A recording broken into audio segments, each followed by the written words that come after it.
ചരിത്രത്തിൽ ആദ്യമായി ലക്ഷം കടന്നിരിക്കുന്നു സ്വർണ്ണവില എന്നുള്ളതാണ്. പവന് 1,16,600 രൂപയായി. ഗ്രാമിന് 12,700 രൂപയാണ് വില. ഈ വർഷം മാത്രം കൂടിയത് 44,800 രൂപയാണ്. ക്രിസ്റ്റീന ചെറിയാൻ ബിസിനസ് ഡെസ്കിൽ നിന്ന്. ക്രിസ്റ്റീന, ഇതിപ്പോൾ ഏത് നിമിഷവും ലക്ഷം തൊടും എന്നുള്ളത് നമുക്കറിയാമായിരുന്നു. അങ്ങനെ ചരിത്ര മുഹൂർത്തമാണ്. അത് ഒരിക്കലും നമ്മൾ പോസിറ്റീവായി പറയുന്നതല്ല. ലക്ഷം തൊട്ടിരിക്കുന്നു സ്വർണം. കിട്ടാക്കനിയായി മാറുകയാണ് സ്വർണം. അതെ അനുജ, ഇന്ന് ഇപ്പോൾ 1 ലക്ഷം കടന്നിരിക്കുന്നു. ഇന്നലെ തന്നെ നമുക്കറിയായിരുന്നു സ്വർണ്ണവില ഇന്ന് 1 ലക്ഷം കടക്കും പവന് എന്നുള്ള കാര്യം. കഴിഞ്ഞ ദിവസം 99,840 രൂപയായിരുന്നു പവന്. 2 തവണയാണ് കഴിഞ്ഞ ദിവസം സ്വർണ്ണവില കൂടിയത്. ഇന്നിപ്പോൾ ഒരൊറ്റ ദിവസം കൊണ്ട് ഒരു പവന് 1,760 രൂപയാണ് കൂടിയത്. ഇനി നമ്മൾ കഴിഞ്ഞ ഒരു വർഷത്തെ സ്വർണ്ണവില നോക്കിക്കഴിഞ്ഞു കഴിഞ്ഞാൽ ഒരു വർഷം കൊണ്ട് 44,800 രൂപയാണ് ഒരൊറ്റ പവന് വർദ്ധിച്ചിരിക്കുന്നത്. അതായത് കഴിഞ്ഞ ഒരു വർഷം സ്വർണത്തിൽ നിക്ഷേപിച്ചയാളിന് 8 ഗ്രാമിൽ നിന്ന് തന്നെ ഈ പറയുന്ന 44,800 രൂപ എന്ന് പറയുന്ന ലാഭം ലഭിച്ചു. ഒപ്പം തന്നെ ഈ സ്വർണം ETF-ലൊക്കെ നിക്ഷേപിക്കുന്നവരുടെ എണ്ണവും കൂടിയിട്ടുണ്ട്. ഇനി ഈ സ്വർണ്ണവില ഇത്രയ്ക്ക് കൂടാനൊരു കാരണം എന്ത് എന്ന ചോദ്യത്തിന് പല കാരണങ്ങളുമുണ്ട്. ഒന്നാമത്തെ കാരണം US ഫെഡറൽ റിസർവ് പലിശ നിരക്ക് കുറച്ചു എന്നതാണ്. അമേരിക്കൻ ഫെഡറൽ റിസർവ് ഈ വർഷം ആദ്യമായി പലിശ നിരക്ക് കുറയ്ക്കുന്നത് സെപ്റ്റംബറിലാണ്. അതിനുശേഷം ഒക്ടോബറിൽ വീണ്ടും 0.5% കുറയ്ക്കുന്നു. ഡിസംബറിൽ വീണ്ടും 0.5% കുറയ്ക്കുന്നു. ഒപ്പം തന്നെ ഫെഡ് ചെയർ ജെറോം പവൽ ജൂലൈയിൽ വീണ്ടും പലിശ നിരക്ക് കുറയ്ക്കും എന്നൊരു സൂചനയും നൽകുന്നു. അപ്പോൾ പലിശ നിരക്ക് കുറയ്ക്കുമ്പോൾ എന്താണ് സംഭവിക്കുന്നതെന്ന് ചോദിച്ചു കഴിഞ്ഞാൽ സ്വാഭാവികമായും നിക്ഷേപകർ സ്വർണ്ണത്തെ ഒരു സുരക്ഷിത നിക്ഷേപമായി കാണും. ഓഹരി വിപണികളിൽ നിക്ഷേപിക്കാൻ അവർ തയ്യാറല്ലാതാകും. അതേപോലെ തന്നെ ബാങ്കുകളിൽ നിന്നും ബോണ്ടുകളിൽ നിന്നും ഒക്കെ നിക്ഷേപം അവർ പിൻവലിച്ചതിന് ശേഷം ആ നിക്ഷേപം മുഴുവൻ അവർ സ്വർണ്ണത്തിലേക്ക്, വർഷങ്ങളായി സ്വർണം ഒരു സേഫ് നിക്ഷേപമായി കരുതിക്കൊണ്ടാണ് വരുന്നത്. അതുകൊണ്ട് തന്നെ ഈ സ്വർണ്ണത്തിലേക്ക് നിക്ഷേപം നടത്തുന്നവരുടെ എണ്ണം കൂടി വരുന്നുണ്ട്. നമ്മൾ ഈ സ്വർണ്ണവില ഈ മാസത്തെ ഒന്ന് നോക്കിക്കഴിഞ്ഞു കഴിഞ്ഞാൽ ഈ മാസം 1-ാം തീയതി 96,680 രൂപയായിരുന്നു. ഇന്ന് ആ വിലയാണ് 1,01,600 രൂപയായി മാറിയിരിക്കുന്നത്. ഇത്രയധികം വർധനയാണ് ഒരൊറ്റ മാസം കൊണ്ട് സ്വർണത്തിന്റെ വില ഉണ്ടായിരിക്കുന്നത്. ഇനി നമ്മൾ നോക്കിക്കഴിഞ്ഞു കഴിഞ്ഞാൽ 1925 സ്വർണത്തിന്റെ വില 13.25 രൂപയായിരുന്നു ഒരു പവന്. അത് 1970-ലാണ് 100 രൂപ പവൻ എന്ന നിലയിലേക്ക് കടക്കുന്നത്. വീണ്ടും ഇപ്പോൾ ഈ നിലയിൽ വന്ന് നിൽക്കുമ്പോൾ രസകരമായ ഒരു കണക്ക് കൂടി നമ്മളൊന്ന് ശ്രദ്ധിക്കണം. ഈ 1925 13.25 രൂപ ഒരു പവന് എന്ന് പറയുമ്പോൾ ആ 13.25 രൂപ ഉണ്ടായിരുന്നെങ്കിൽ നമുക്ക് 110 കിലോ അരി വാങ്ങിക്കാമായിരുന്നു.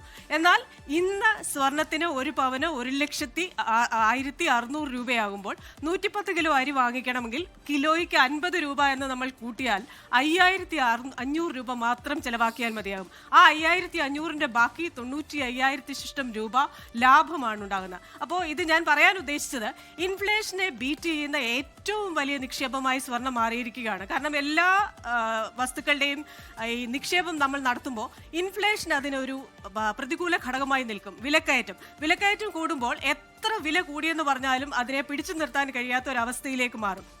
പക്ഷേ ഇവിടെ സ്വർണത്തിന്റെ കേസിൽ വരുമ്പോൾ അത് വിലക്കയറ്റത്തെ അത്രയധികം ബീറ്റ് ചെയ്തു എന്ന് നമുക്ക് മനസ്സിലാക്കാനായിട്ട് സാധിക്കും. സ്വർണത്തോടൊപ്പം തന്നെ വെള്ളിയുടെ വിലയും കൂടുന്നുണ്ട്. വെള്ളിയുടെ വില ഇന്ന് 20 രൂപ ഗ്രാമിന് കൂടി 2 രൂപ ഗ്രാമിന് കൂടി 220 രൂപയായിട്ടുണ്ട്. അപ്പോൾ സ്വർണം, വെള്ളി, പലാഡിയം, പ്ലാറ്റിനം തുടങ്ങിയ എല്ലാ ലോഹങ്ങൾക്കും വില കൂടിക്കൊണ്ടിരിക്കുകയാണ്.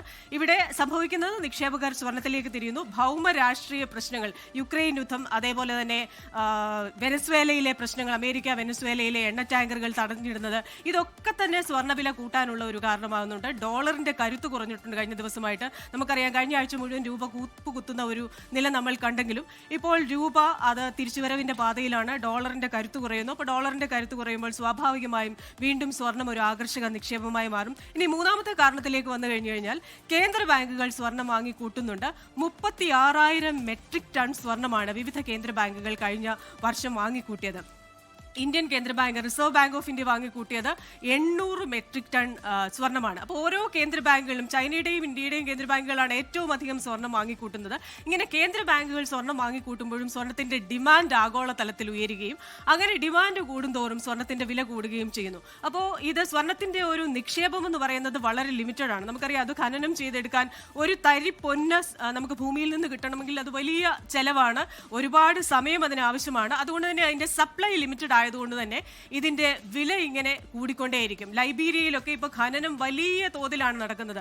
സ്വർണ്ണ നിക്ഷേപമുള്ള എല്ലാ രാജ്യങ്ങളിലും, പ്രത്യേകിച്ച് ചില ആഫ്രിക്കൻ രാജ്യങ്ങളിൽ, അത് പാവപ്പെട്ട രാജ്യങ്ങളായതുകൊണ്ട് തന്നെ മറ്റ് രാജ്യങ്ങളിൽ നിന്ന് വിവിധ ഖനന കമ്പനികൾ അവിടെ എത്തുകയും അവർ ഖനനം ചെയ്യുകയും അത് പരിസ്ഥിതി ചൂഷണത്തിലേക്ക് കാര്യങ്ങൾ നയിക്കുന്നു എന്നൊക്കെ പറയുന്ന ആൾക്കാരുണ്ട്. ഇപ്പോൾ ലൈബീരിയയുടെ ഉദാഹരണം എടുത്തു കഴിഞ്ഞാൽ ലൈബീരിയയിൽ ഖനനം ഈ അടുത്തിടെയായിട്ട് കൂടി വരികയാണ്. ഈ സ്വർണ്ണത്തിന്റെ വില കൂടുമ്പോൾ നിക്ഷേപകർക്ക് നമുക്ക് പല ബാങ്കുകളുടെയും മുന്നിൽ ക്യൂ നിൽക്കുന്ന ആൾക്കാർ കാണും. അപ്പോൾ പല രാജ്യങ്ങളുടെയും കേന്ദ്ര ബാങ്കുകൾക്ക് മുമ്പിൽ ക്യൂ നിൽക്കുന്ന ആൾക്കാരെ കാണുമ്പോൾ ഈ സ്വർണ്ണ ഖനനം മറുവശത്ത് കൂടുന്നു എന്നുള്ള ഒരു വാർത്തയും വരുന്നുണ്ട്. അപ്പോൾ ഒരു പവൻ സ്വർണം വാങ്ങണമെന്നുണ്ടെങ്കിൽ പണിക്കൂലി, GST അങ്ങനെ ആ തുകകളൊക്കെ കൊടുത്ത് എത്ര എന്നുള്ളത് കൂടി പറഞ്ഞ് അവസാനിപ്പിക്കാം.